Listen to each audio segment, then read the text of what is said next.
Israel में सियासी भूचाल आ गया है। प्रधानमंत्री बेंजामिन नेतन्याहू पर उन्हीं के सबसे बड़े राजदार और एक वक्त के सबसे भरोसेमंद सहयोगी ने आरोपों का ऐसा एटम बम फोड़ा है जिसने पूरे देश को हिलाकर रख दिया है। ये कोई और नहीं बल्कि इजरायल की सबसे खूंखार खुफिया एजेंसी मोसाद के पूर्व प्रमुख योसी कोहेन है, जिन्होंने 7 अक्टूबर के हमले के लिए सीधे तौर पर नेतन्याहू को जिम्मेदार ठहराया है। एक सनसनीखेज इंटरव्यू में योसी कोहेन ने नेतन्याहू सरकार के खिलाफ मोर्चा खोल दिया है। उन्होंने दावा किया है कि 7 अक्टूबर को इजरायल पर हुआ बर्बर हमला और उसके बाद पैदा हुए हालात नेतन्याहू की नाकामी का नतीजा है।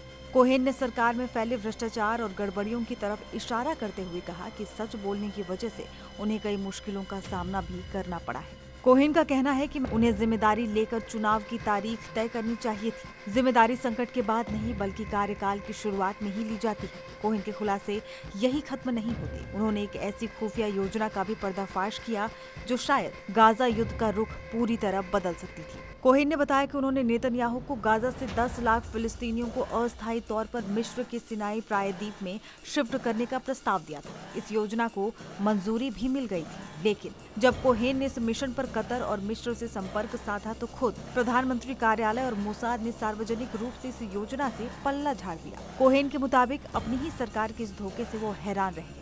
कोहेन ने नेतन्याहू सरकार पर टाल मटोल का गंभीर आरोप लगाते हुए कहा कि गाजा में इजरायल की खुफिया जानकारी बेहद कमजोर थी। उन्होंने मोसाद के जरिए गाजा में स्पेशल ऑपरेशन चलाने का सुझाव दिया, लेकिन सरकार का रवैया निराशाजनक था। कोहेन का दावा है कि सरकार की इसी टालमटोल की वजह से इजरायली लोगों की जानें गई। नेतन्याहू की आलोचना के साथ साथ कोहेन ने मोसाद में अपनी बड़ी कामयाबियों को भी गिनाया।